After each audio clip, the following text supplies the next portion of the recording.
야곱아 너를 창조하신 여호와께서 지금 말씀하시느니라.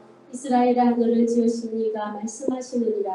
너는 두려워하지 말라. 내가 너를 구속하였고 내가 너를 지명하여 불렸나니 너는 내 것이라. 아멘. 내가 물 가운데로 지날 때에 내가 너와 함께 할 것이라. 강을 건널 때에 물이 너를 침몰하지 못할 것이며 내가 물 가운데로 지날 때에 타지도 아니할 것이요 불꽃이 너를 사르지도 못하리니 그래서 나는 여호와 내 하나님이요 이스라엘의 거룩한 이요 내 구원자입니다. 내가 애굽을 내 속량물로 구스와 스바를 너를 대신하여 주오노라. 너희는 먼저 그의 나라와 그의 의를 구하라. 그리하면 이 모든 것을 너희에게 더하시리라. 그러므로 내일 일을 위하여 염려하지 말라. 내일 일은 내일이 염려할 것이요 한날의 괴로움은 그날로 족하니라. 하나님 은혜와 사랑을 감사합니다. 부족한 저희들을 구원해 주시고 자녀 삼아 주시고 거룩한 주일 예배를 드리게 하시며 목사님 통하여 귀한 하나님 말씀을 듣게 하시니 참 감사드립니다. 목사님 말씀 전하실 때에 성령의 충만함을 주시고 구술의 권세를 주옵시며 말씀에 큰 은혜 내려 주옵소서.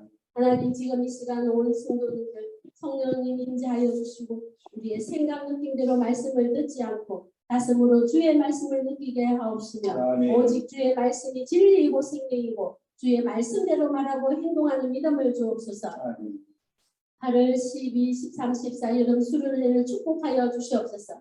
아버지 수련회를 통하여 온 성도님들 은혜의 시간들이 되게 하시며 아버지 온갖 모든 데를 붙들어 주셔서 아무 사고 없도록 지켜주시고 인도하시는 목사님 지치지 않도록 영육간의 강건함을 허락하여 주옵소서. 8월 21일 세례식을 통하여 세례받는 분들을 하나님 만나주시고 성령님 아버지 임재하여 주시옵소서. 이제는 뒤돌아보지 않고 오직 주의 말씀 안에서 살아가게 하여 주시옵소서. 이 땅 가운데 아이들과 학생들, 청년들이 아버지와 코로나 때문에 아버지와 예배에 나오지 못하고 아버지 정말 하나님이 아이들이 우리의 미래인데 아버지 다시금 예배가 회복되게 하여 주시옵소서. 한국교회의 미래를 책임질 수 있도록 다시 믿음을 회복시켜 주옵소서. 한국교회가 열방을 향하여 복음 전하며 마지막 때에 선교 한국으로 세워주시고 이 땅의 경제를 회복시켜 주옵소서. 아프가니스탄 그 땅 가운데 하루속히 전쟁이 끝나게 하셔서 전쟁으로 목숨을 잃은 많은 아버지 아프가니스탄 국민들의 아픔과 고통을 외면하시고 그들의 눈물의 기도를 아버지 가족을 잃은 슬픔, 우울증, 상처를 치유하여 주시고 회복시켜 주시옵소서. 다시는 전 세계 가운데 전쟁이 일어나지 않게 하시고 주님이 창조하신 이 지구가 전쟁으로 항폐화되지 않게 하여 주옵소서.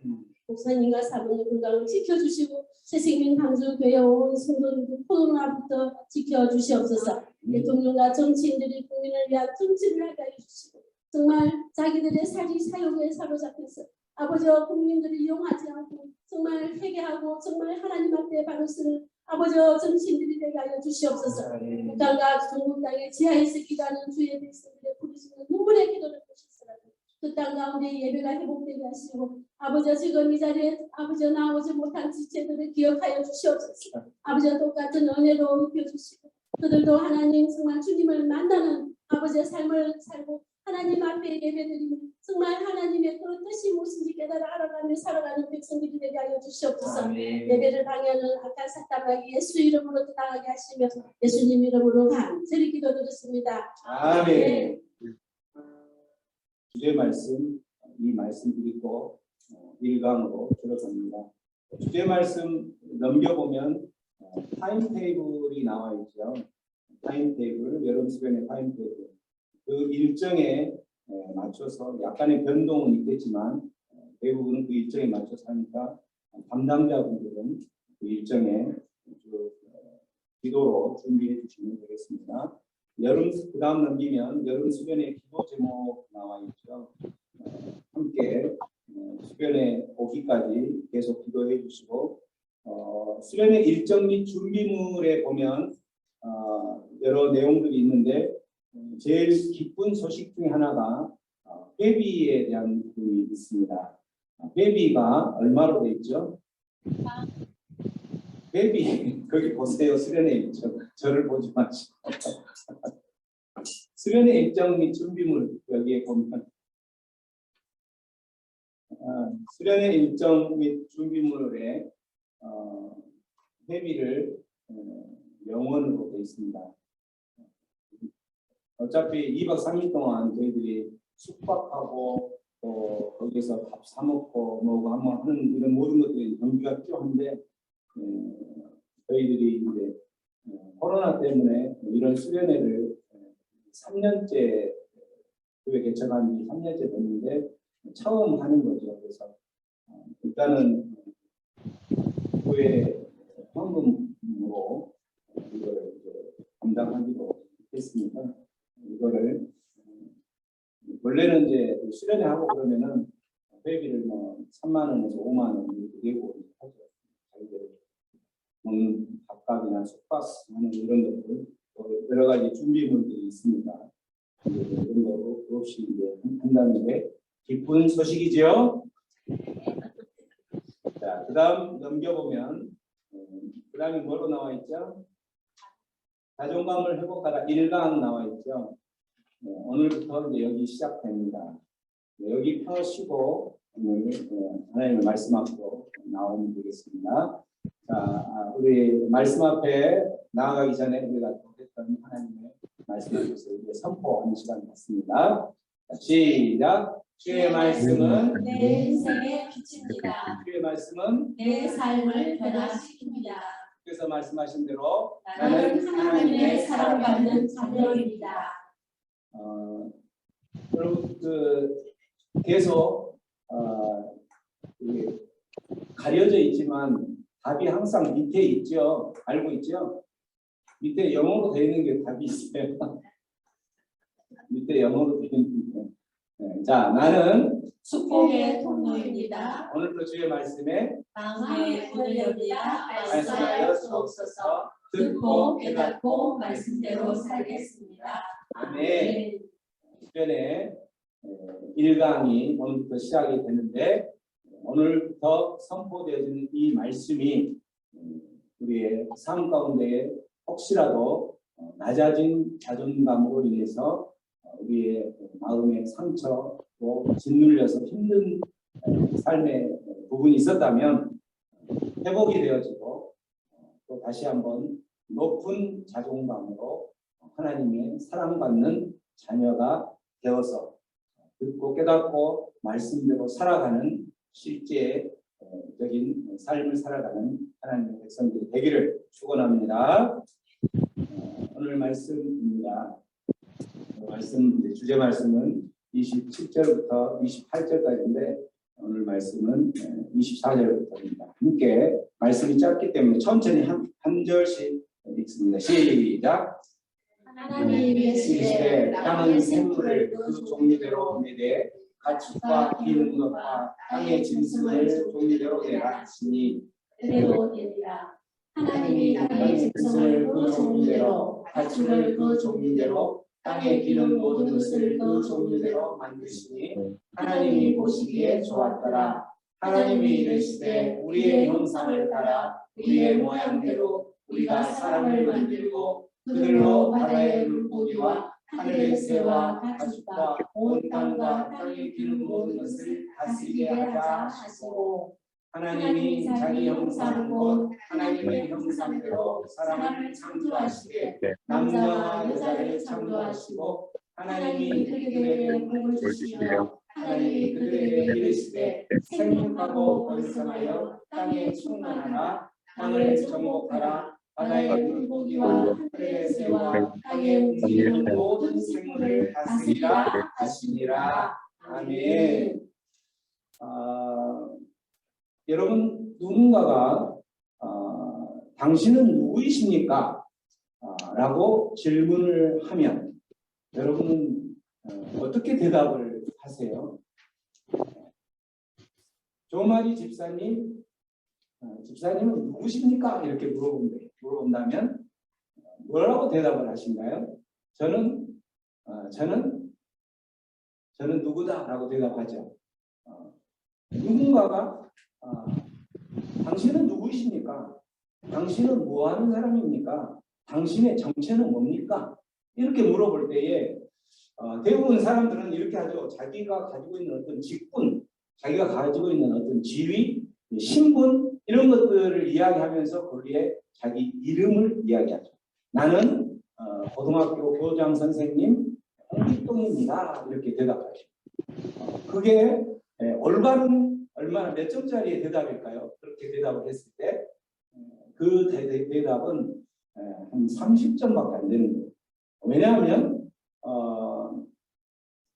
그 사람이 고등학교 교장 선생님이 되기 이전에 또 다른 어떤 신분을 가졌을 거고 또 앞으로는 또 다른 바뀌어지는 신분이 될 거고 또 이름마저도 어떤 사람은 영원히 죽을 때까지 그 이름을 가지고 가는 사람도 있지만 또 어떤 사람들은 이름도 바뀌어지기도 하죠.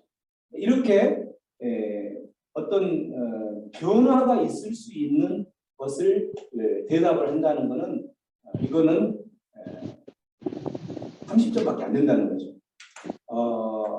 그래서 실질적으로 하나님께서 우리에게 대답을 원하시는 것은 뭐냐면 나는 어디서 왔으며 내 근원이 어딘지를 이야기를 하고 또 나의 가치가 무엇이고 어떤 외적으로 보여지는 거 말고 나의 가치가 무엇이고 나는 어떤 신분으로 태어났고 어떤 신분으로 살다가 어떤 변화를 가지고 또 지금 이렇게 살아가고 있으며 지금 현재 나는 어떤 사명을 감당하기 위해서 이 자리에 있는 누구입니다까지 대답을 한다면 그 사람은 정말 100점짜리 답이겠죠.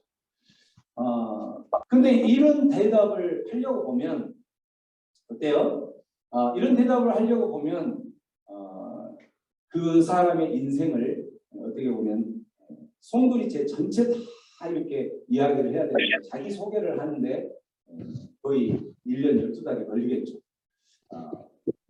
하나님께서 말하는 우리의 정체성을 오늘 성경 말씀 본문에 보면 정확하게 나와 있죠. 오늘 우리가 읽었던 그 말씀에 보면 하나님께서 너희들이 누구인가에 대해서 이야기를 하는 거예요. 아까 이야기한 대로 우리가 어디에서 왔으며 어떤 방향을 향해서 나아가고 있는지를 소개를 하는데 하나님께서 창세기에 보면 하나님이 이르시되 땅은 생물을 그 종류대로 내라라고 했어요. 생물을 땅은 생물을 내라. 생물이라는 게 뭐예요? 살아있는 동물, 생물을 내라. 살아있는 것들, 살아있는 어떤 그 것들을 내라. 죽어있는 것이 아니라 살아있는 것을 내라 라고 하는데 그 살아있는 것을 낼 때 어떻게 내라고 되어 있어요? 그 종류대로 내라는 거죠. 살아있는 것. 그래서 땅의 가축과 땅에 기는 것과 가축과 땅에 기는 모든 것, 땅의 짐승들 이 모든 것들을 무엇대로? 그 짐승대로 내라는 거예요. 그 종류대로 내라는 그 말은 무슨 말이냐면 우리가 여기서 또 26절에 보면 사람을 창조할 때도 마찬가지 하나님께서 우리의 형상을 따라서 하나님께서 사람을 만들었다라고 되어 있죠. 사람을 창조했다. 그래서 이 말은 우리가 흔히 그 사람이 창조되었느냐 아니면 진화되었느냐라고 하는 그 진화론에 대해서 철저하게 반격하는 그러한 내용인 거죠. 이 창조, 우리는 진화가 아니고 창조되었다는 거예요. 왜? 여기에 보면은 분명하게 종류대로. 그래서 우리가 진화론에서 이야기할 때 진화는 우리가 어떤 그 원숭이의 어떤 그런 모습에서 이렇게 진화가 됐다고 돼 있잖아요. 근데 여기 성경이 분명히 말하기를 원숭이는 원숭이 종류대로 창조하셨던 거예요. 사람은 사람의 모습대로 창조했다는 거죠. 이것 때문에 우리의 모습은 당신은 누구이십니까? 당신의 정체성은 무엇입니까? 라고 물었을 때에 우리는 대답할 수 있는 것은 성경의 말씀에 근거하여서 나는 진화된 게 아니라 하나님께서 하나님의 형상대로 창조한 창조물입니다. 피조물입니다. 라고 대답할 수 있어야 된다는 거예요. 저와 여러분이 바로 그런 거예요. 여러분 중에 왼쪽에 있는 분은 원숭이에서 진화된 분이고 오른쪽에 있는 분은 하나님께서 창조하신 분이 아니라 이곳에 있는 모든 사람들은 하나님의 그 말씀에 의해서 창조되었는데 말씀에 의해서 동물은 동물대로 그 종류대로 진화된 것이 아니라 그 종류대로 종을 그대로 창조하셨다라는 거죠. 그래서 우리가 사람은 창조된 게 아니고 진화되었다라고 할 때에 이 말씀의 구절을 배면서 종류대로 하나님께서 분명히 창조하지 않았느냐? 그것도 특별히 사람은 하나님의 형상을 따라서 창조했다라고 이야기를 하는 거예요. 우리는 그러한 사람이라는 것을 이야기를 하는 거죠. 여기서 하나님이 자기의 형상, 곧 하나님의 형상대로 사람을 창조했다. 하나님의 형상대로 창조되었다 할 때에 어떻게 창조했는지를 우리 이 도자기를 만드는 그 모습을 보면 알 수가 있는 거예요. 여러분 그 고려 청자나 이조 백자 이런 것을 만들 때에 장인들이 도자기를 만들 때 어떻게 만드냐면은 이 도자기를 만드는데 부정을 타면 안 된다 해서 산속 깊은 곳에 그 도자기를 굽는 그런 모든 아궁이나 이런 모든 것을 만들고 그곳에 가서 온 몸을 깨끗하게 정결하게 몸을 만들고 어떤 부정탈 것들은 다 차단하고 깊은 산속 가면 부정탈 것이 없을 거라 생각하고 그렇게 하는데 그렇게 간다는 것은 뭐예요? 이제 결혼을 했으면 처자식까지도 다 모든 걸 차단시키는 거예요. 처자식을 통해서 혹시라도 그 부정할 수 있는 어떤 그런 요인들이 올 수 있다 이렇게 생각했어요. 깊은 산속에 들어가는 거예요. 깊은 산속에 들어가서 이제 도자기를 굽기 시작하는데 도자기를 굽는데 그 도자기를 구워가지고 이렇게 나온 상태를 보다가 이 도자기가 너무나도 볼품이 없어요. 그러면 그대로 바로 깨버리는 거죠. 깨고 또 흠이 없고 정말 모양새도 좋은 도자기가 나올 때까지 계속 깨고 하다가 어느 순간에 정말 멋있는 도자기가 탄생이 됐어요. 그리고 딱 봤는데 그 도자기마저도 깨버리는 거예요. 왜? 이 도자기는 보기에는 좋은데 거기에 뭐가 빠진 것을 발견하게 되냐면 소울이 없다는 거예요. 소울, 정신, 어떤 그 혼이 없다는 거죠. 소울이 없는 이걸 보고 그 상태에서 아무리 보기 좋은 모습이었지만 도자기를 깨버리는 이렇게 이 도자기를 굽는 과정 가운데 그렇게 하다가 결국에는 어느 순간에 정말 볼품도 좋고 아름답고 소울까지 들어있는 그러한 도자기를 만들었을 때에는 그 도자기를 보고 어떻게 했겠어요? 심히 기뻐했겠죠. 너무나도 기뻐했다는 거예요. 이렇게 기뻐했던 모습으로 탄생된 도자기처럼 우리 사람도 그렇게 만들었다. 하나님께서 그냥 대충 이렇게 어디 마실 나가면서 대충 만든 것이 아니라 심혈을 기울여서 정말 심혈을 기울여서 생기를 불어넣어서 그렇게 만드셨다는 거예요. 그렇기 때문에 그렇게 만들어진 나를 보고 하나님께서 성경 말씀에 보면은 그 만들어진 사람을 보고 어떻게 했다고 돼 있어요? 기뻐했더라에 플러스 심히 기뻐했더라라고 이야기한다는 거예요. 그래서 우리는 저와 여러분은 이렇게 도자기에 심혈을 기울여서 만들어졌던 것처럼 하나님께서 우리를 심혈을 기울여서 만들어진 그러한 걸작품으로 만들어진 것이기 때문에 우리는 하나님의 걸작품이라는 거예요. 우리는 하나님의 걸작품입니다. 당신은 누구이십니까? 라고 당신의 정체성에 대해서 물어봤을 때에 나는 나의 근본은 어디서 왔냐면 진화된 것이 아니라 하나님에 의해서 하나님의 형상을 따라서 만들어졌는데 그 하나님의 형상대로 만들어졌을 때에 대충 만들어진 것이 아니라 심혈을 기울여서 만들어진 하나님의 걸작품입니다. 하고 소개할 수 있어야 된다는 거예요.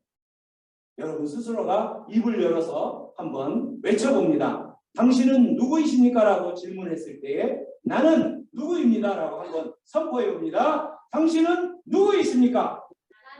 하나님의 걸작품입니다.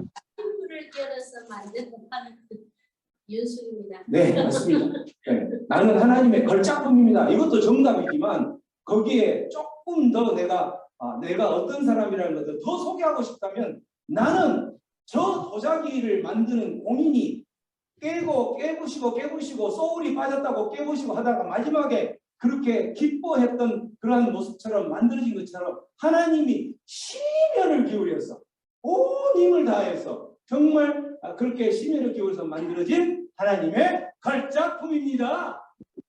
이야기하면 내 어깨가 조금 올라가지 않으세요? 여러분 그렇죠? 어깨가 올라가죠. 당신은 누구이십니까? 나는요 내세울 게 아무것도 없어요.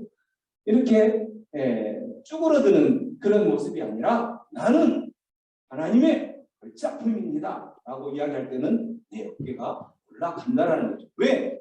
나를 만드시고 하나님이 정말 기뻐했기 때문에 이미 저 도자기 공인이 장인이 만들면서 그렇게 깨지다가 마지막에 그렇게 심혈을 기울여서 만들어진 아름다운 걸작품으로 만들어진 나이기 때문에 나는 어떻게 해요? 우리 영어로 하면 프라우드하다. 정말 프라우드하다. 이걸 뭐라고 하지? 한국말로 뭐라고 했습니까? 자랑스럽다. 내가 현수를 본 사람, 영어를 한국말로 해석할 수 있는 사람은 현수밖에 없죠. 자랑스럽다. 정말 자랑스러운 거예요. 내가 나를 보면 너무나도 자랑스러운 거예요. 내가 나의 현재 나의 모습, 그 내가 세상 살면서 이루어왔던 나의 그 모습, 아무것도 이루지 못한 그걸 보면 나는 정말 초라하고 쥐구멍이라도 있으면 들어가고 싶은 그런 나의 심정이었겠지만 하나님께서 나를 하나님의 걸작품으로 만드시고 심히 좋아했다라고 생각하면서 나의 정체성을 그렇게 소개하는 순간 나는 어떻게 해요? 자랑스러운 거예요. 자랑스러운 거예요.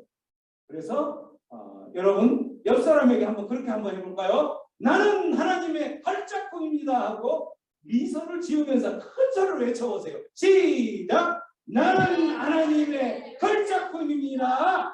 아멘. 아멘. 할렐루야. 아멘. 네. 또 하나님께서 우리에게 그렇게 하나님의 걸작품으로 만드시고 나서 그냥 놀고 먹고 그렇게 하는 것이 아니라 우리에게 사명을 주셔서 사명. 무슨 사명을 줬는가? 28장 1장 28절과 창세기 2장 15절 말씀. 자, 무슨 사명을 줬는지 큰 소리를 읽어봅니다. 시작.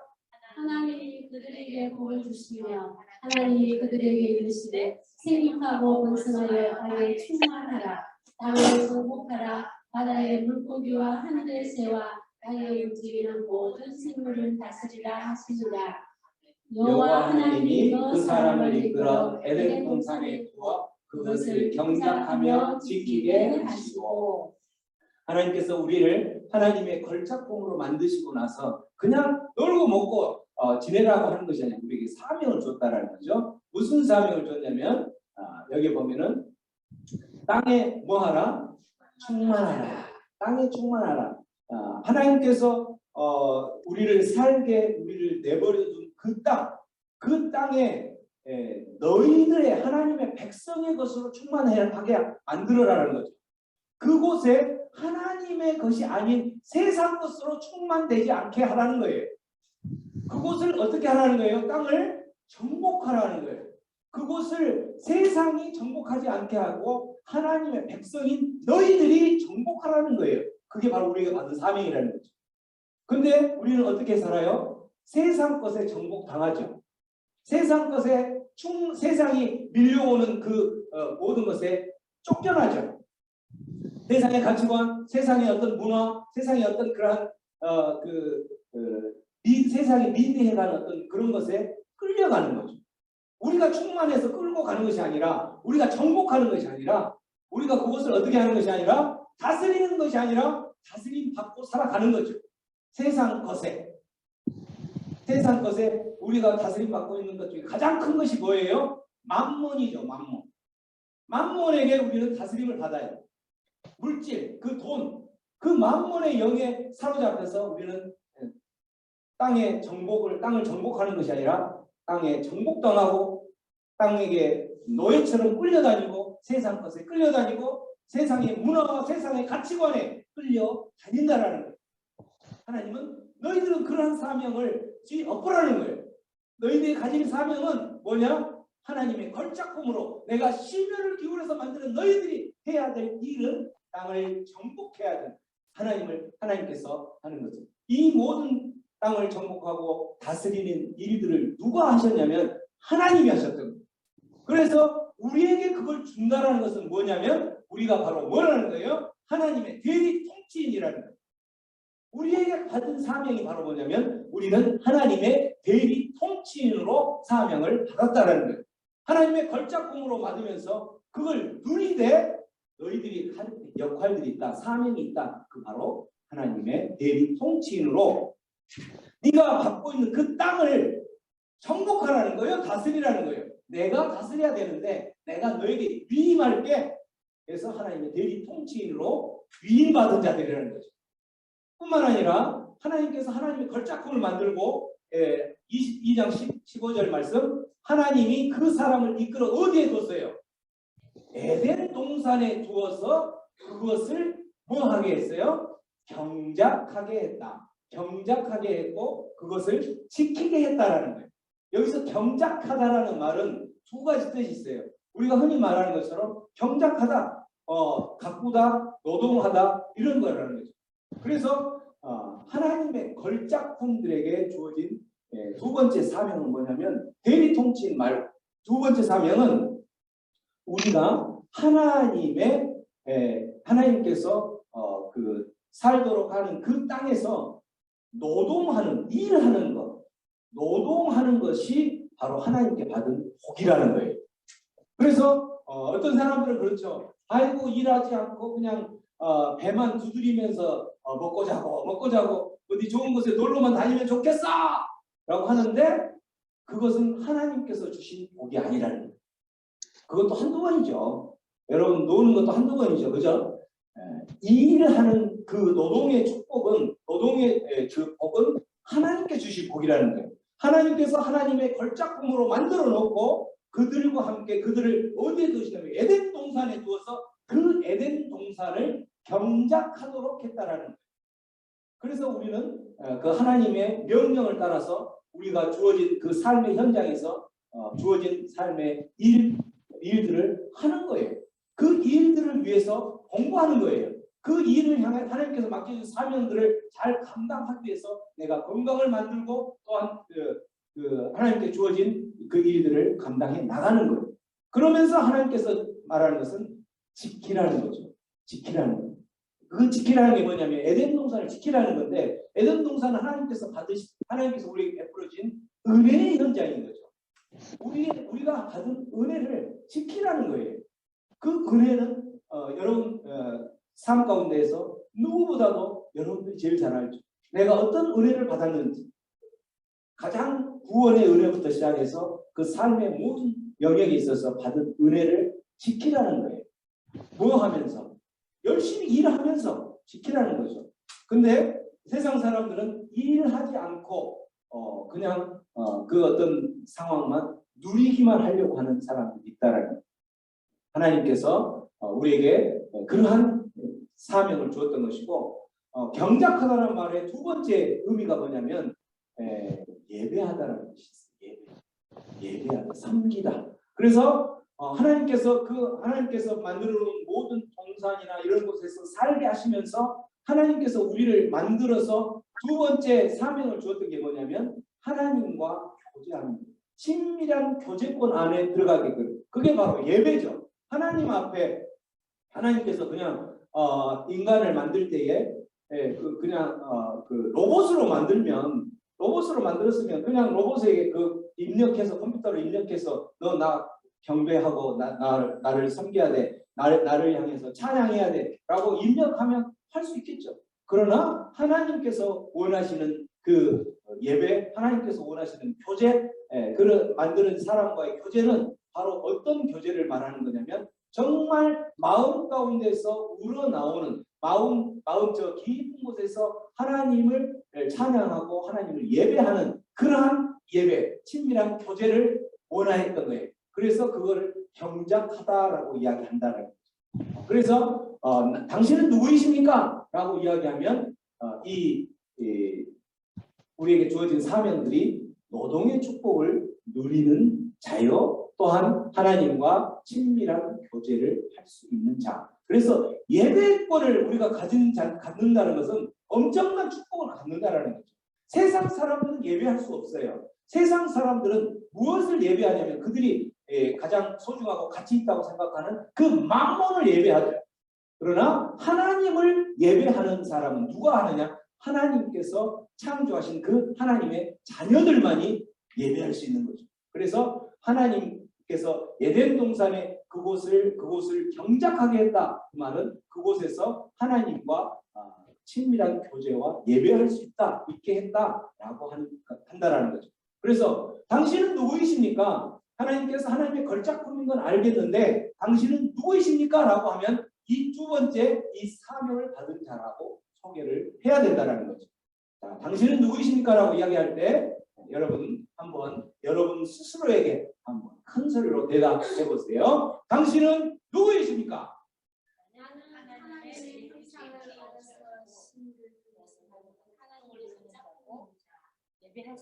이제 첫 번째 거 이제 두 번째 것만 해봅니다. 시작. 당신은 누구이십니까? 하나님의 대리통치 나는 하나님의 대리 통치인이뿐만 아니라 노동의 축복을 누리는 자이요 뿐만 아니라 하나님과 친밀한 교제 예배할 수 있는 그러한 예배자입니다. 우리의 정체성이 그거예요. 우리의 정체성이 예배자라는 거죠. 우리의 정체성이 예배자인데 예배를 나오는 데 있어서 굉장히 부담스럽다. 이건 뭐냐면 하나님께서 창조한 창조 목적대로 사는 것이 아니라 어떻게 사는 거예요? 세상의 삶의 사람들이 살아가는 삶의 모습과 똑같이 살아가는 거예요. 우리는 예배자라는 거예요. 우리는 예배를 드리라고 만들어진 사람들이라는 거죠.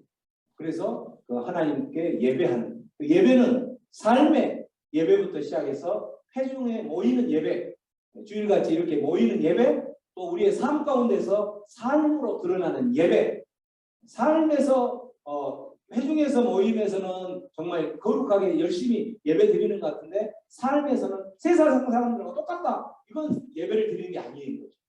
삶의 예배마저도 건강하게 정말 예배가 제가 그랬죠. 정말 가치 있는 것이 무엇이 가치 있는 것이라고 고백하는 게 예배라고. 그래서 세상의 삶의 자리에서 정말 내가 하나님이 나의 삶에 정말 가치롭고 존귀한 하나님께서는 존귀한 자입니다 라고 고백하면서 살아가는 삶, 그러한 삶이 예배인 거예요. 그러한 삶은 그렇게 고백하며 살아가는 사람은 어떻게 살아가겠죠? 세상에 있는 어떤 우리를 유혹하는 그 모든 것들을 과감하게 자를 수 있는 삶이 되는 거죠. 이게 바로 하나님과 친밀한 예배권을 따내고 살아가는 삶의 정체성을 가진 저와 여러분들이 된 줄로 믿으시기 바랍니다. 또 우리는 어떤 사람인가를 소개하는데 요한복음 3장 16절과 로마서 5장 8절 한번 읽어봅니다. 시작. 하나님이 세상을 이처럼 사랑하사 독생자를 주셨으니 이는 그를 믿는 자마다 멸망하지 않고 영생을 얻게 하려 하심이라. 우리가 아직 죄되었을 때에 그리스도께서 우리를 위하여 죽으시고 하나님께서 우리에게 대하여 자기의 사랑을 확정하시느니라. 우리가 누구인가라는 정의를 내릴 때에 여기에 관여되고 있는 관여되고 있는 이름이 나오는데 그 이름이 바로 뭐냐면 독생자라는 이름하고 그리스도라는 이름이 나오죠. 자, 독생자는 누구예요? 하나밖에 없는 아들 예수를 말하는 거예요. 그래서 위에 있는 독생자, 밑에 있는 그리스도는 똑같은 말인 거죠. 똑같은 말이에요. 그래서 요한복음 3장 16절 우리가 너무나도 잘 알죠.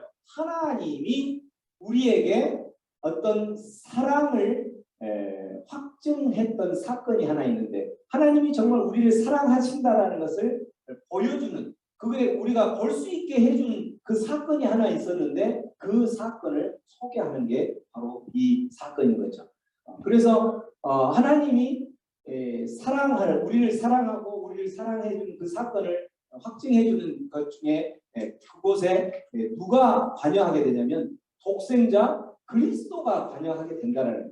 그 독생자 하나밖에 없는 아들을 죽이는 거예요. 하나님께서 하나밖에 없는 아들을 죽여서 그 아들을 죽인 거기에서 흘린 피를 믿으면 너희들은 산다.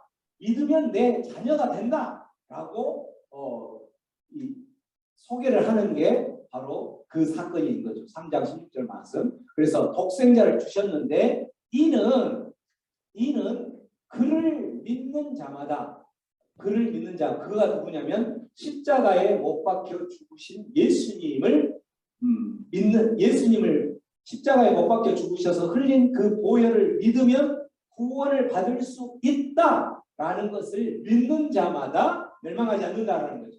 믿는 자마다 멸망하지 않고 영생을 얻게 된다. 영생을 얻는 게 하나님의 자녀가 된다라는 거죠. 똑같은 말이에요. 5장 8절 말씀도 우리가 아직 죄인 되었을 때에, 우리가 죄인 되었을 때, 죄인이면 구원을 받아야 되는 거죠. 구원을 받아야 되는데 거기에 누가 관여하게 되냐면 그리스도가 관여한다는 거죠. 하나님께서 그 그리스도가 관여하도록 그 장치를 마련해 주신 거예요. 그리스도께서 우리를 위하여 죽으심으로, 십자가에 못 박혀 죽으심으로 그것을 믿는 자마다 영생을 얻는데, 그러한 장치를 통해서 하나님께서 우리를 향한 자기의 사랑을 확증했다라는 거죠. 정말 하나님이 우리를 사랑하십니까? 그래, 사랑해. 뭘로 알 수 있습니까? 우리가 하나님께서 우리가 사랑한다라는 것을 눈으로 볼 수 없지만 이 예수님의 십자가 사건을 통해서 우리가 눈으로 볼 수 있다라는 거죠. 그 십자가 사건을 통해서 우리에게 구원이 있고 우리가 그 하나님의 자녀가 된다라는 거죠. 그래서 저와 여러분들은 당신은 누구이십니까? 라고 했을 때에 우리의 신분의 조정을 하는 그 신분을 결정을 짓는 데 있어서 독생자 예수가 관여가 되면서 우리의 신분이 드러난다는 거죠. 그래서 우리 신분이 뭐냐면 우리는 어떤 신분이다? 예수님 짤이라는 신분이라는, 예수님 짤. 예수님 짤이라는 신분이 여러분 와닿으세요? 어떤 신분이라는 건지? 자, 여러분, 우리가 어떤 노트 하나를 사려면 이거 이게 100원이다 그러면 얼마를 지불해야 돼요? 100원을 지불하죠. 그럼 이 노트는 얼마짜리 노트예요? 100원짜리 노트입니다.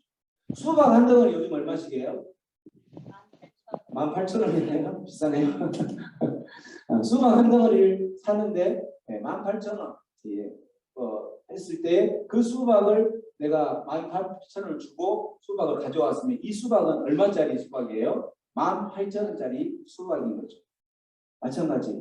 여러분들이 하나님의 자녀가 되는데 누가 거기에 관여가 됐냐면 예수님이 십자가에 못 박혀 죽는 사건이 관여가 됐다라는 거죠. 예수님의 피값이 지불이 됐다라는 거죠. 그렇기 때문에 여러분들은 그 예수님 짤이가 되는 거예요. 예수님 짤이. 예수님 짤이로 여러분들을 샀기 때문에. 그래서 여러분들이 하나님의 자녀가 될 때 저 예수님 짤이 지폐가 지불이 됐던 거예요. 그래서 여러분은 얼마짜리다? 예수님 짤이다. 나는 예수님 짤이다. 예수님 짤. 당신은 누구이십니까? 나는 예수님 짤입니다. 예수님 짤이 무슨 소리입니까? 하면 여러분들 그렇게 소개를 해야 되겠죠. 너들 봐봐. 이 수박 한 덩어리 살려면 얼마야? 그래서 나는 예수님의 피값을 지불해서 하나님의 자녀가 된 그러한 사람이기 때문에 나는 예수님 짤이야 라고 이야기할 수 있어야 되는 거죠.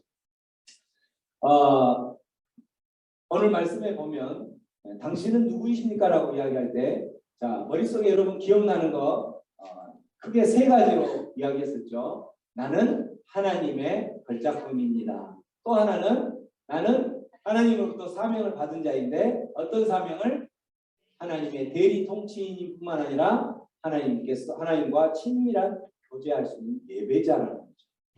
뿐만 아니라 나는 예수님 짤이 가치를 가진 사람입니다. 라고 소개를 하면 하나님께서 여러분을 창조하셨을 때의 그 모습으로 그대로 여러분의 정체성을 소개하게 되는 거죠. 이제는 여러분이 누구인가, 당신은 누구이십니까? 라고 이야기했을 때 이 세 프레임만 갖고 이야기하면 정말 여러분은 어디에 어느 누구 앞에 서든 당신의 자기 자신을 온전히 소개할 수 있는 사람이 되는 거죠. 이렇게 나는 그런 사람입니다 라고 살아가는 사람의 삶은 어떨까요? 그런 삶은 주눅든 삶일까요? 초조하고 초라한 삶일까요? 어떤 삶일까요? 이렇게 믿고 살아가는 사람의 삶은 어떤 삶이에요? 행복한 삶. 우리가 이번 수련회 때 가지고 있는 주제처럼 자존감이 높은 자라. 자존감이 높은 자. 이렇게 살아가는 사람은 자존감이 높은 사람입니다. 자존감, 이 자존감이다 하는 것은 자기를 존귀하게 생각하는 사람, 자기의 가치를 정말 높게 생각하는 사람, 이걸 자존감이라는 거예요. 근데 하나님의 자녀라고 하면서도 세상 살아가면서 세상에 치이고 또 세상의 어떤 그 세상적인 잘 나가는 것들에 치이고 이렇게 치이고 저렇게 치이고 앞으로 치이고 뒤로 치이고 이렇게 치이다 보니까 나 자신을 보니까 너무나도 초라한 거예요. 그래서 자기 자신을 볼 때 당신은 누구이십니까? 나는 아무것도 아니야. 당신은 누구이십니까? 나 아무것도 아니라니까. 정말 당신은 하나님의 걸작품이라니까요? 아니야, 아닌 것 같아. 아닌 것 같아. 자신이 없어요. 자존감이 낮아요. 이걸 열등감이라고 해요. 열등감. 이렇게 낮은 자존감으로 살아가는 사람이 열등감이라는 거죠. 우리가 열등감을 가질 그런 사람이 아니라는 거죠. 우리는 예수님의 그 피값으로 지불되어서 우리가 하나님의 자녀가 된 그러한 예수님 자리의 가치를 가진 사람인데 왜 우리가 초라해야지 하는 이유가 뭐가 있어요? 우리는 또한 그렇게 하나님과 예배할 수 있는, 하나님과 예배한다는 것은 엄청난 특권이라는 거죠. 그런 특권을 가진 자인데 우리가 주눅 들고 초라할 이유가 하나도 없는 거죠. 그래서 우리가 높은 자존감을 가졌다, 낮은 자존감을 가졌다, 낮은 자존감, 열등감 이렇게 하는데 아까 이야기한 대로 높은 자존감은 자기를 존귀하게 생각하는 사람인데 우리가 어떤 사람인지를 늘 기억한다면 자기는 저절로 높은 사람이 될 수밖에 없죠. 자기를 존귀하게 생각할 수밖에 없는 거죠. 내가 어떤 사람이냐, 나의 어떤 내가 보는 나의 모습, 내가 지금 이루어왔던 나의 그 모습, 그 작은 것, 초라한 것, 그걸 봤을 때는 너무나도 초라하니까 나의 그 가치가 좀 초라하게 느껴지겠죠. 하지만 정말 하나님께서 말씀하신 나의 존재 가치, 하나님께서 말씀하시는 나의 그 정체성은 자존감을, 어깨를 여러분 세울만한 그런 자존감을 가진 사람이 되는 거죠. 여러분 어깨가 좀 세워지나요 이제? 네. 아멘. 그래서 자신의 가치를 어떤 사람은 정말 가치 없게 하는 사람은 부정적으로 평가하는 사람이 있고 어떤 사람은 자신의 가치를 긍정적으로 생각하는 사람이 있다는 거예요. 어떤 사람은 자신의 가치를 어떻게 생각해요? 아이고 나는 정말 대단한 사람이야. 왜 오늘 말씀을 들어보니까 정말 나는 대단한 사람이네. 나의 가치는 어느 누구와 비교할 수 없을 만큼 엄청난 가치 있고 존귀한 사람이네 라고 생각하는 사람은 자존감이 높은 사람이라는 거죠. 근데 아니야. 나는 정말 세상에 쓸데없는 사람이고 쓸모없는 사람이고 나는 어디를 봐도 세상에 아무런 유익이 되지 않는 사람인 것 같아. 그렇게 생각하면서 초라하고 저 낮은 곳으로만 그렇게 하고 사람을 만나기도 싫어하고 왜 만나기 싫어해요? 나의 그 초라한 모습을 보이기 싫었어. 나의 그 초라한 모습을 들키기 싫었어. 그런 부정적인 평가를 하는 사람은 자존감이 낮은 사람이에요. 열등감으로 가득 찬 사람인 거죠. 그 사람의 모습은 어떻게 되겠어요? 빛으로 나오는 것이 아니라 하나님 앞으로 나오는 것이 아니라 어디로? 계속 어둠으로 골방으로만 가게 되는 거죠. 자신의 가치를 어떻게 생각하느냐에 따라서 우리의 가치는 충분히 들었잖아요. 우리의 가치는 엄청난 가치를 가진 자예요. 마지막 세 번째 것도 예수님 자리의 가치를 가진 사람입니다. 그런 사람이 초라할 이유가 하나도 없는 거죠. 아멘? 아멘. 또 자신의 능력을 부정적으로 평가하는 사람이 있고 긍정적으로 평가하는 사람이 있다. 자신의 능력을 긍정적으로 평가하는 사람은 나는 뭐든지 할 수 있어. 누구로? 하나님께서 내게 능력 주시는 자 안에서 내가 모든 걸 할 수 있어.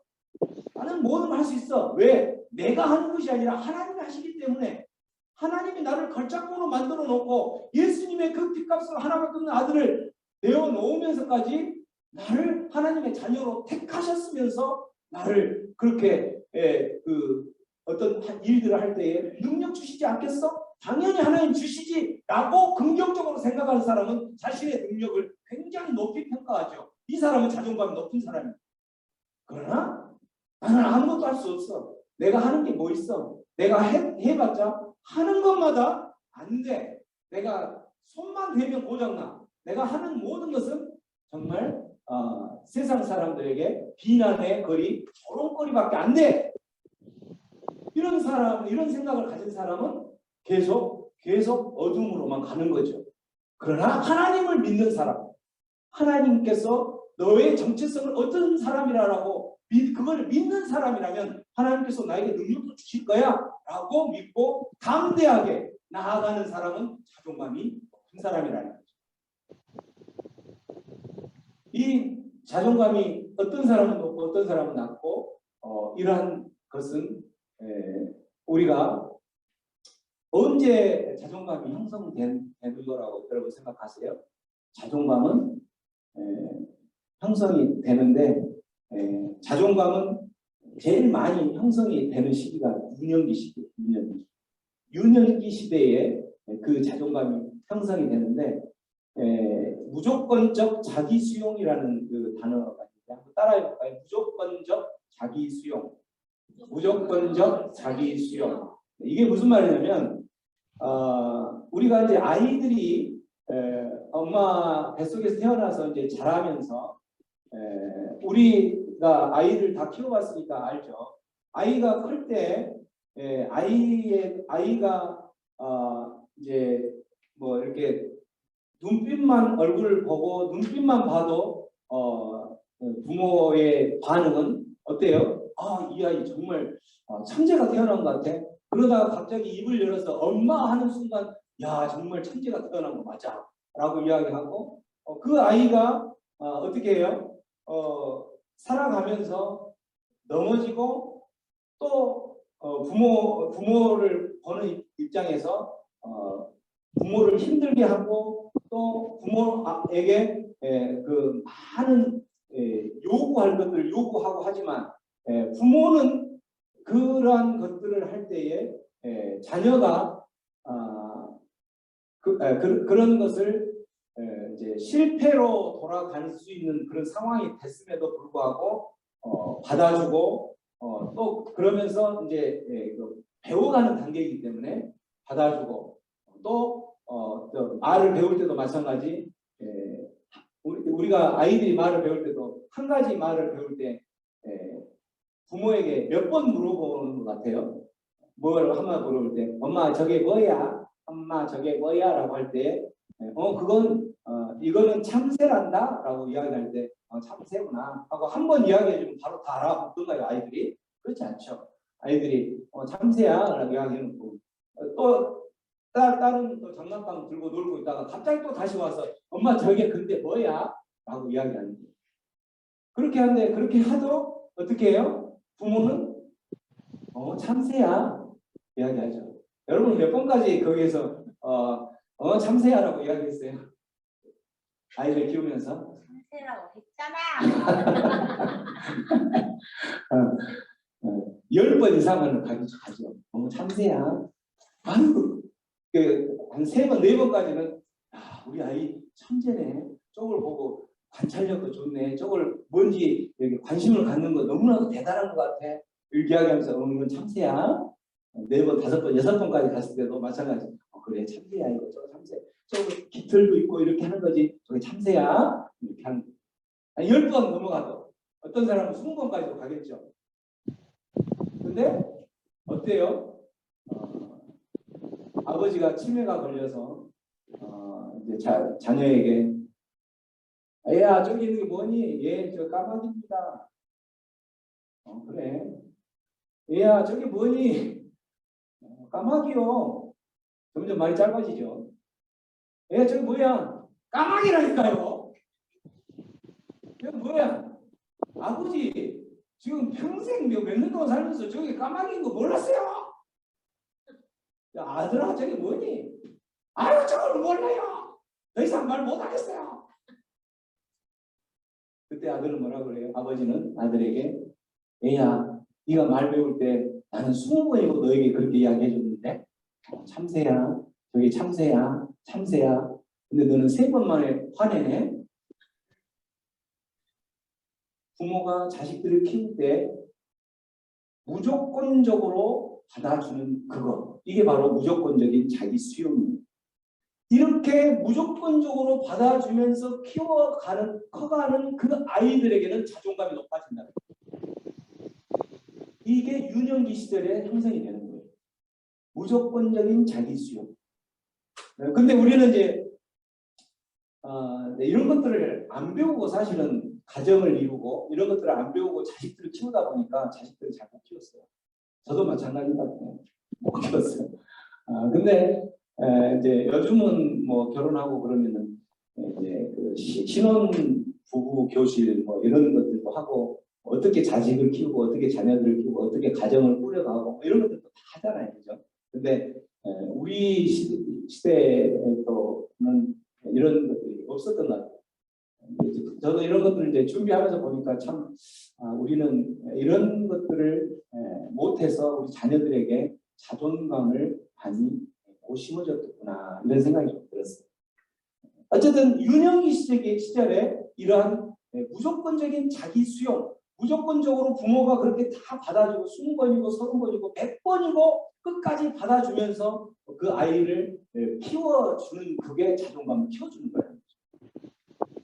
그런 자존감이 커진 그렇게 해서 커진 아이가 있는 반면에 어떤 사람은 미운 오리새끼 자존감을 형성하는 사람입니다. 어떤 사람이 미운 오리새끼 자존감을 형성하냐면 부모가 아까 이야기한 대로 3번 물어봤을 때 참새라니까 이 멍청아 그러면 그 아이는 더 이상 질문을 안 하죠.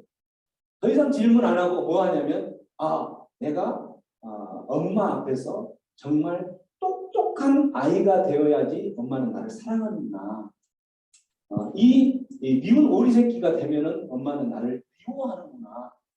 이렇게 되면서 엄마와의 그 관계도 깨지면서 또한 뭐가 이루어지냐면 자존감이 굉장히 낮아지고 이 무조건적으로 자기 수용을 해주고 자기를 받아주고 무조건 인정해주고 이렇게 하는 그러한 상황에서 형성된 자존감은 굉장히 높은 거죠.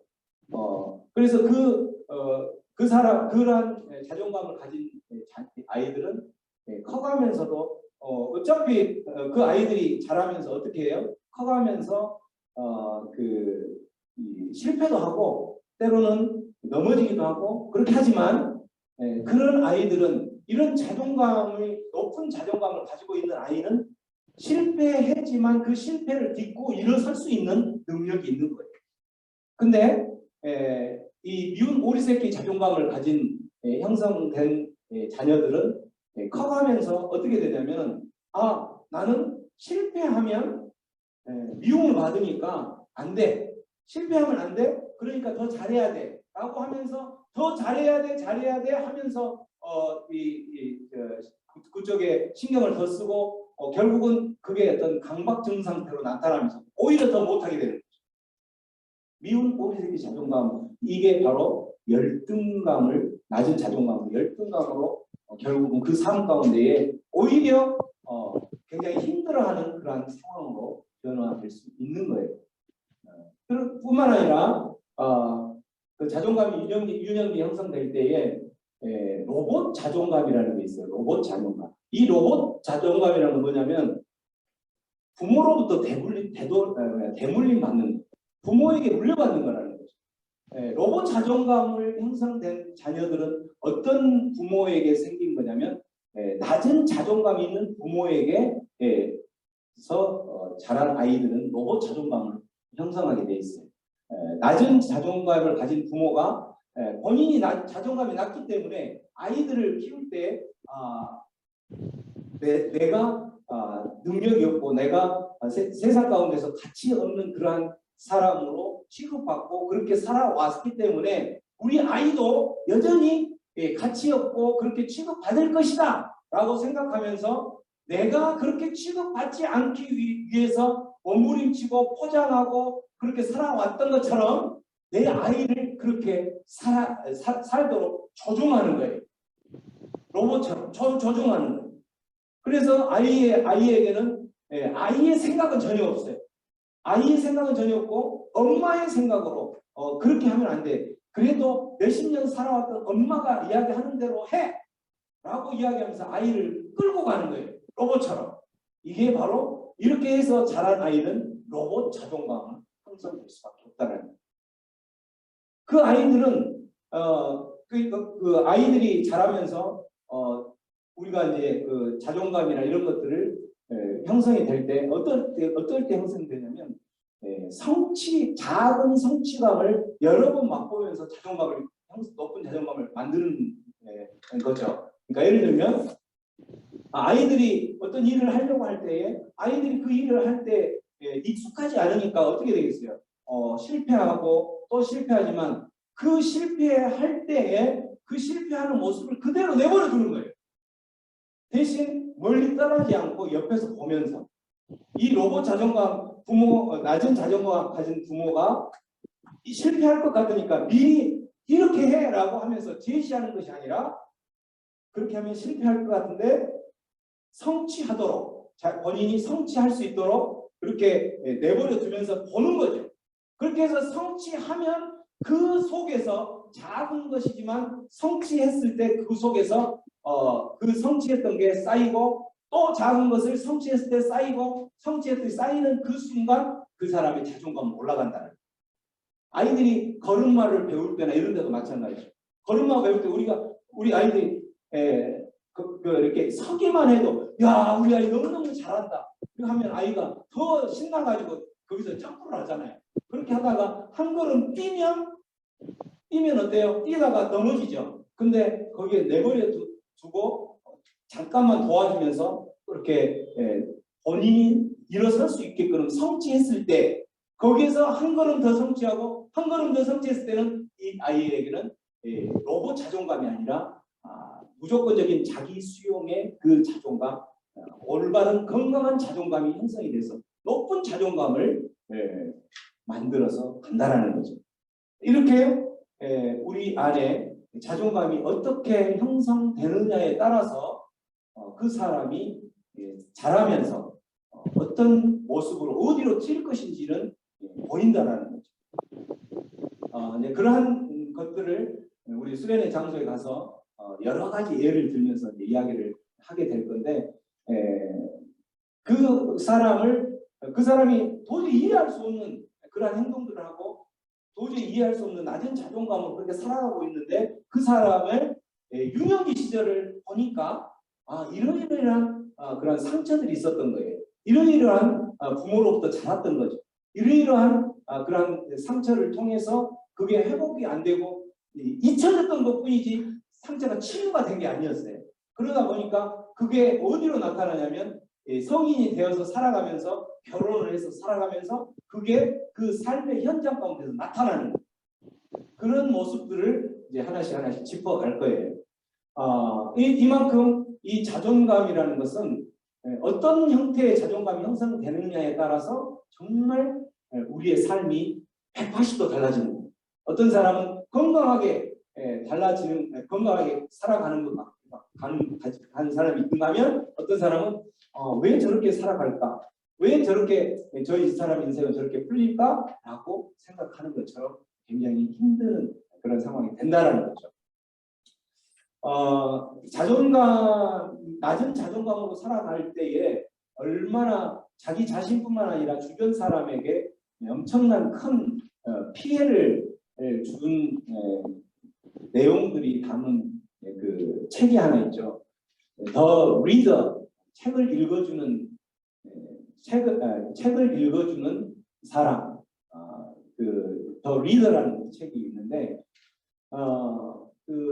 여기에 이제 주인공은 한나라는 여자 주인공이 30살 된 여자 주인공인데 이 한나라는 여자 주인공이 글을 아예 배우질 않았어요. 글을 배우지 않았기 때문에 당연히 읽지도 못하죠. 글 쓰지도 못하고. 근데 이 사람의 직업은 한나라는 글을 못 배운 이유 중에 하나는 집이 정말 가난하고 그래서 학교를 갈 수도 없었고 그런 상황에서 이제 그 버스 요즘은 저기로 다 이렇게 찍으니까 보는데 뭐라고 그러죠? 버스 차장이라고 그러나? 안내원. 버스 안내원 거기에서 안내원 하면서 이렇게 하는 그거를 하면서 이제 지냈던 사람인데 30살 때 15살 연하인 마이클이라는 소년을 만나죠. 근데 그 소년의 취미가 뭐냐면 자기가 사랑하는 사람에게 책을 읽어주는 게 그 소년의 취미예요. 그래서 마이클이 이 15살 연상과 사랑에 빠지면서 책을 읽어주는 거예요. 책을 읽어주고. 근데 이제 이 한나라는 여인은 본인이 글을 읽지도 못하고 쓰지도 못한다라는 것을 밝히지를 않아요. 왜냐하면 그거 밝히면 이게 이 마이클이 떠나버릴 거라는 그런 생각에 어쨌든 읽어주니까 너무 좋게 잘 하는 거죠. 그렇게 이제 사랑을 하다가 어느 날 마이클이 이제 대학을 가고 뭐좀 하면서 떠나버렸죠. 떠나버렸는데 그렇게 해서 한 몇 년이 지난 상태에서 이 마이클이 이제 공부를 해서 법과대학을 들어가서 법대생이 돼서 이제 법대생이 이 재판하는 여기 곳에 이제 이렇게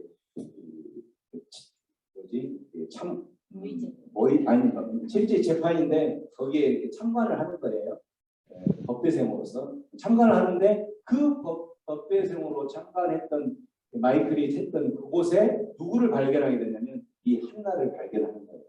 이 한나가 그 나치 전범들이 이렇게 할 때 이제 유대인들을 그 교회에 가두어서 이렇게 불태워 죽이고 또 이 나치 한마디로 나치의 그 감옥의 간수를 했던 그런 죄목으로 거기에 5명 중에 1명으로 이제 있던 거죠. 깜짝 놀란 거죠. 근데 이제 거기서 재판을 하는 중에 뭘 하게 되냐면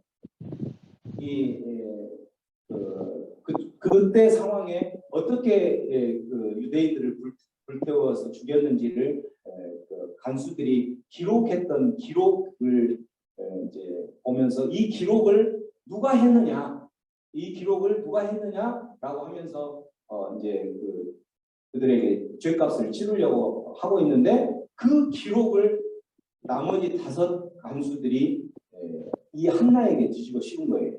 이 한나가 이걸 기록했습니다라고 뒤집어 씌운 거죠. 근데 한나는 글을 읽지도 쓰지도 못하는 그러한 사람이었었죠. 근데 그래서 이제 그때 그 글 필체를 보기 위해서 이 사인을 한번 글씨를 쓰는 것처럼 해보라고 하는데 한나는 거기에서 그 글씨를 쓰는 것처럼 그렇게 똑같이 그대로 사인을 하죠.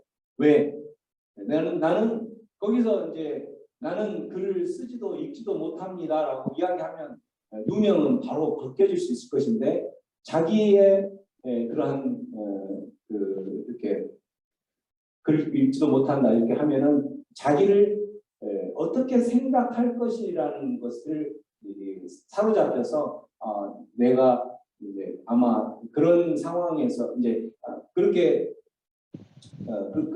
그런 상황이 되면 자기를 좋아했던 사람도 또 떠날 거고 또 주변에 있는 모든 사람들이 자기를 또 비난할 거고 뭐 이렇게 하는 그게 두려워서 자기가 정말 글을 잘 쓰는 것처럼 그 필체를 이렇게 해서 결국은 그 사람이 감옥으로 20년 선고를 받고 들어가는 거죠.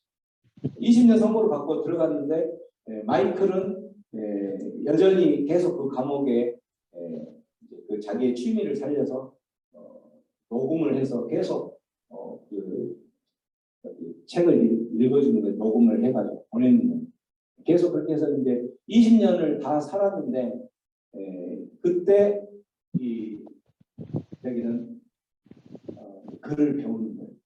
한나는 글을 감옥에서 배우고 이제 글을 읽기도 하고 그래서 이제 자기 자신은 이제 마이클을 다시 만났을 때는 내가 이제 떳떳하게 글을 배웠다라고 이야기하려고. 그래서 20년 다 살고 나서 이제 이 마이클이 한나에게 묻죠. 그래 감옥에 뭐 좀 깨달은 게 있나요? 그랬을 때 마이클이 기대한 대답은 뭐였겠어요? 정말 내가 그러한 그 유대인들 교회에서 이렇게 불태워서 죽였던 이런 것이 정말 잘못됐었고 정말 죄로 생각하고 잘못됐다라고 인정을 하기를 기대했는데 한나의 대답은 엉뚱한 거였죠. 깨달은 게 있지. 나는 20년 전에도 그랬고 그 전에도 계속 글을 읽지 못했었는데 이제 글을 배웠다네. 이렇게 하는. 그러니까 마이클이 생각했던 대답은 그 대답이 아니었잖아요. 정말 어린아이를 그렇게 교회에서 태워 유대인들을 태워 주겠던 이런 거에 대해서 정말 잘못됐다는 것을 생각을 하고 그걸 회개하는 그런 것을 깨달았다고 생각했는데 글을 읽지 못했던 그 것에 대해서 자존감이 낮았던 부분에 대해서 그렇게 아직도 헤어나지 못하고 그 부분을 깨달았다고 기뻐하는 그 모습을 보고 실망해서 결국은 진짜 이제 완전히 떠나버리는 거죠. 마이클이. 그리고 완전히 떠난 상황에서 어떻게 되냐면 한나는 결국은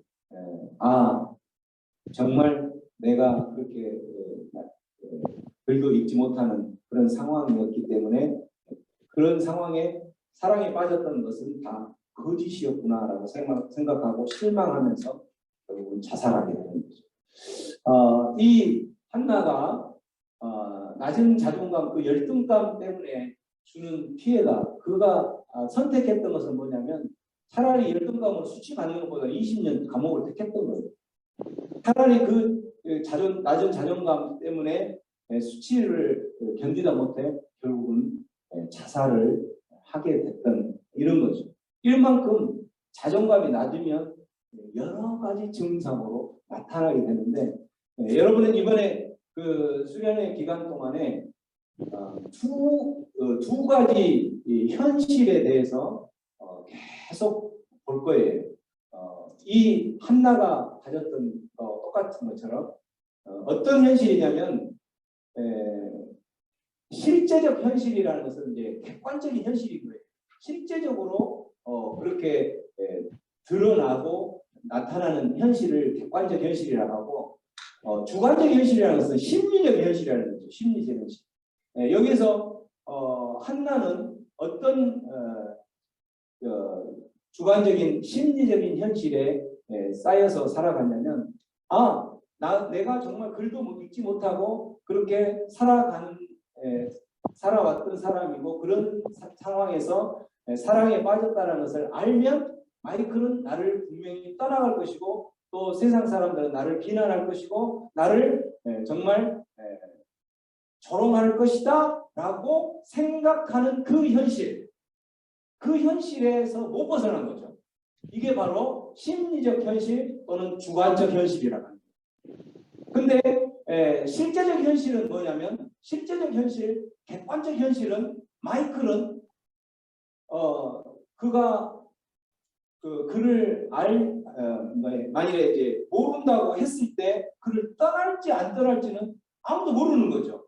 오히려 더 사랑해서 더 그를 가르쳐 준다든지 이렇게 나갈 수 있는 것 같아요. 그렇게 마이클은 실제적인 현실은 마이클은 그렇게 한나가 그를 모른다고 해서 그를 비난하고 조롱하고 그렇게 나타날 것이 그렇게 나타날 상황은 전혀 아닌 것이 객관적인 실제적인 현실이라는 거예요. 근데 그런 현실을 심리적인 현실 또는 주관적인 현실이 뒤덮으면서 그 객관적인 현실의 삶처럼 드러난다라는 거죠. 그게 바로 객관적인 현실로 드러나는 게 바로 자살로 아니면 20년의 감옥으로 선택을 하게 된다라는 거죠. 이러한 것들을 이제 이러한 혼란 가운데서 살아가면서 결국은 낮은 자존감, 열등감으로 엄청난 이런 피해들을 감당하게 되고 또 힘들게 살아가고 이런 사람들을 살아가는 모습들. 혹시나 우리 중에서도 그런 삶이 있었다면 그런 부분들이 짚어지고 드러나지고 회복되어지는 그러한 수련회가 되기를 간절히 바랍니다. 이런 무너진 자존감, 어쨌든 그렇게 유년기 시절에 그렇게 형성이 됐다면 무너진 자존감을 회복할 수 없는 것일까? 어떨까요, 여러분? 회복할 수 없을까요? 결론적으로 말하면 있습니다. 어떻게 살아갈 때 있을까요? 우리의 정체성을 다시 한번 확인해 보면 되는 거죠. 우리의 정체성이 어떤 사람이라고 했어요? 하나님이 나를 어떤 존재로 만들었는지를 다시 한번 늘 기억하면서 잃어버릴 때마다 나의 정체성은 어떤 것이다. 그 그림, 여러분 그림 가운데 딱 그려져야 되죠. 하나님이 나는 걸작품이다. 나는 어떤 사명을 받은 자이다. 하나님의 대리 통치인의 위임을 받은 자이고 예배를 할 수 있는 그런 자이다. 뿐만 아니라 나는 예수님의 핏값으로 산 예수님 자리의 가치를 가진 자이다. 이 그림만 머릿속에 들고 있으면 나의 자존감은 다시 회복할 수 있는 거죠. 나의 자존감은 예를 들어서 무너졌다면 내 그 실제적인 현실이 이런 것들을 심리적인 현실이 나를 이렇게 짓눌러서 결국은 이 모든 자존감을 무너뜨리고 있었구나 라고 하면서 회복할 수 있는 거죠. 뿐만 아니라 여러분 그 타임테이블 한번 보세요. 여러분 타임테이블 보면은 이제 그 타임테이블에 그 13일 예배일 밑에 보면 자존감을 회복하라 2강으로 되어 있죠. 2강. 그래서 2강이 되는 거예요. 2강, 3강, 4강 그 4강을 진행하는 동안에 뭘 할 거냐면 워크숍을 할 거예요. 워크숍은 이걸 듣고 그냥 듣는 것으로 끝나는 것이 아니라 서로 함께 이렇게 좀 나눠보는 거예요. 나는 과거에 정말 이러이러한 부분 때문에 이런 것들이 있었는데 나의 그러한 과거가 지금의 나를 이렇게 힘들어했던 것이었는가 보구나 라고 그 과거의 어떤 한 포인트만 찾아도 회복이 되는 거예요. 왜냐하면 그것이 잘못된 우리 그 단추로 말하면 잘못 끼워진 단추이기 때문에 그걸 바로 잡으면 되는 거죠. 이렇게 해서 그거 하고 또 이번에 같이 그 애니어그램 MBTI보다는 조금 더 그 성격이나 이런 부분들을 그렇게 우리의 성격이 형성된 성격이 있죠. 형성된 성격 이걸 형성된 인격 또는 이게 아까 유년기 시절에 우리가 형성되어진 어떤 자존감 이런 거하고 같이 연관이 될 수 있을 것 같아요. 그래서 이번에 같이 이제 애니어그램 이걸 같이 한번 해보는 건데 이런 거하고 같이 할 때 정말 온 마음을 다해서 거기에 마음을 열고 투자를 하셔야 되는 거예요. 그냥 듣기만 하면 이쪽으로 듣고 그 머릿속에 잠시 머무를 동안은 좋네, 괜찮네, 그런 거였네 하지만 이쪽으로 바로 흘러가 버리는 거죠.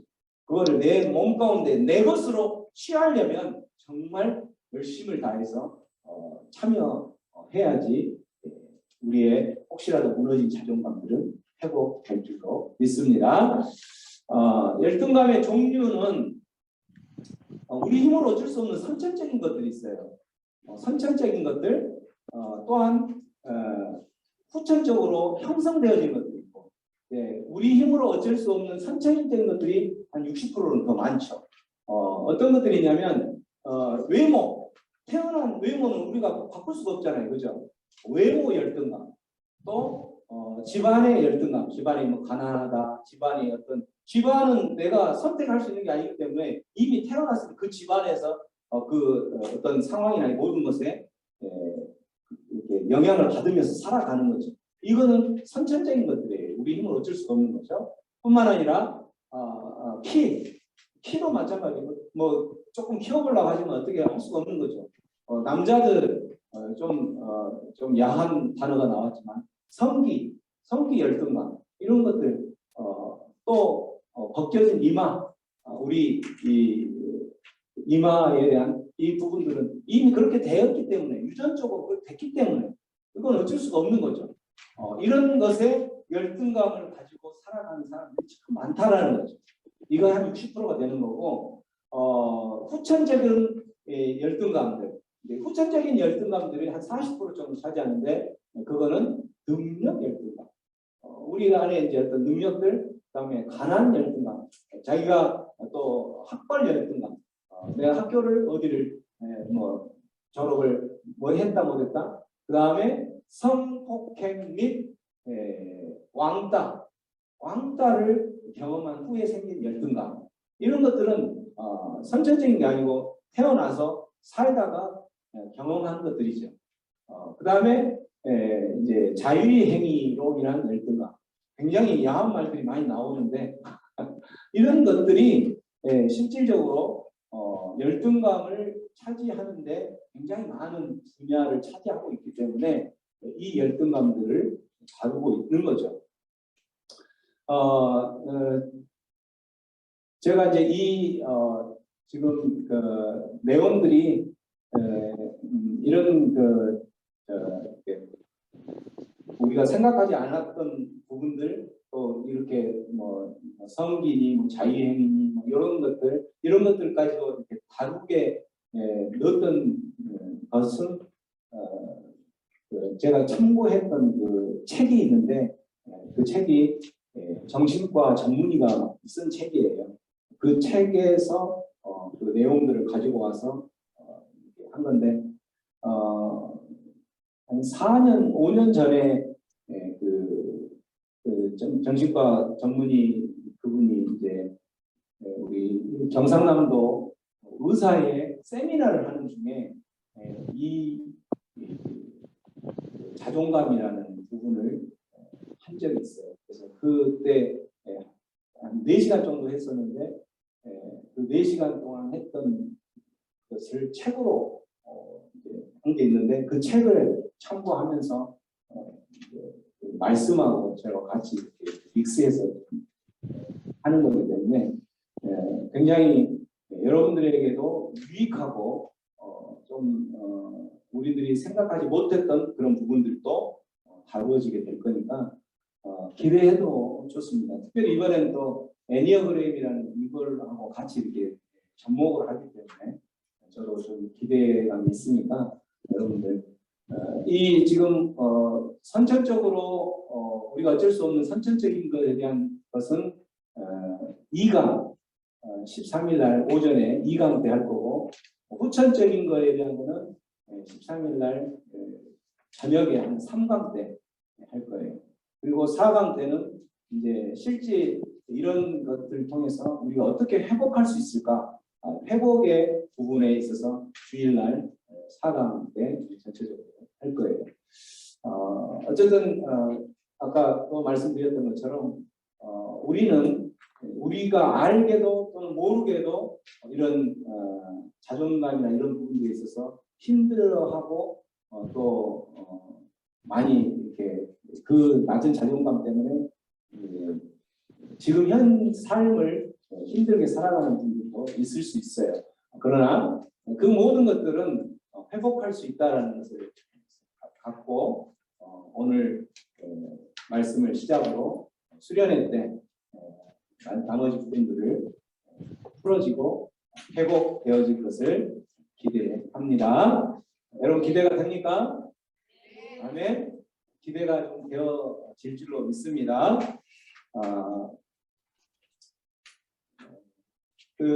이 책은 여러분 오늘 봤던 책은 이름을 적어놓고 오늘 반납을 하세요. 제가 수련회 때 다시 또 나눠드릴 테니까 반납을 하고 왜 그렇게 하냐면 대부분 잘 그러는데 잘 가져오시는데 빠뜨리고 오시더라고요.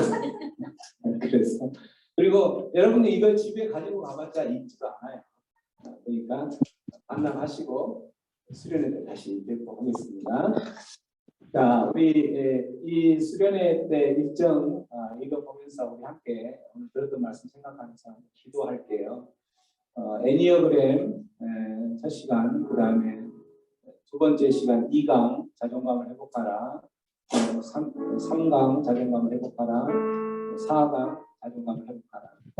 이 기간 동안에 오늘 주어졌던 서론으로 잠깐 이야기했던 부분들이 계속 진행되고 접목되어서 행여라도 우리 안에 무너졌던 자존감이 있다면 회복되어지고 이제는 당당하게 내가 하나님 앞에서 하나님께서 말씀하시는 나의 정체성이 무엇인지를 다시 한번 기억하면서 당당하게 높은 자존감으로 하나님께서 맡겨준 그 사명들을 감당하며 기쁨으로 평강으로 이 수련회를 맞이하고 감당해내겠습니다. 이렇게 기도하며 나갑니다. 기도합니다. 무엇은 하나님의 사랑으로 또 택하여 주셔서 오늘 이렇게 수련회를 1강으로 시작하면서 주님 듣게 하시고 보게 하시니 감사합니다. 하나님 수련회 기간 동안 아버지 우리의 모든 낮아진 자존감들이 있다면 회복되어야 될 자존감이 있다면 하나님 그 모든 것을 회복시켜 주옵소서. 주님께서 회복시켜 주시옵소서. 주님께서 우리를 어떠한 사람이라고 그 정체성을 분명하게 말씀하셨던 것을 기억하며 하나님 우리가 하나님의 발자국으로 살아갈 수 있도록 인도하여 주시고 하나님의 대리 통치인으로 아버지 하나님을 예배하는 예배자로 예수님 자리의 가치로 살아갈 수 있도록 우리를 다시 한번 회복시켜 주시옵소서. 하나님 우리가 힘들어했던 그 어떤 영역이 있었다면 힘들어했던 그 시점이 있다면 하나님 우리를 다시 한번 회복시켜 주시옵소서. 그렇게 하실 주님께 우리의 모든 것을 부탁합니다. 고마우신 주님, 우리 안에 정체성이 흔들리고 있었다면 다시 한번 우리의 정체성을 회복시켜 주시옵소서. 하나님께서 이미 우리를 그렇게 걸작품으로 창조하셨고 하나님 우리 예수님 자리의 가치로 만들어 주셨는데 하나님 우리는 아직도 세상 가운데 살아가면서 세상에 정복되고 하나님 예수님 자리의 가치관이 하나님의 걸작품의 모습이 아닌 하나님 세상의 종된 모습으로 세상에 다스림받고 살아왔음을 고백합니다. 하나님 이 모든 것들이 행여나 나의 낮은 자존감으로 인해서 그런 것이라면 아버지 이번 수련의 기간 동안 낮아졌던 그 모든 자존감들이 회복되어지고 하나님 높은 자존감으로 하나님께서 맡겨준 그 사명들을 당당하게 감당하는 자 되게 하여 주시옵소서. 그렇게 하실 주님께 우리의 모든 수련의 일정과 모든 과정들을 맡깁니다. 함께 동행하시고 역사하여 주시옵소서. 감사하고 예수님의 이름으로 기도하옵나이다. 아멘.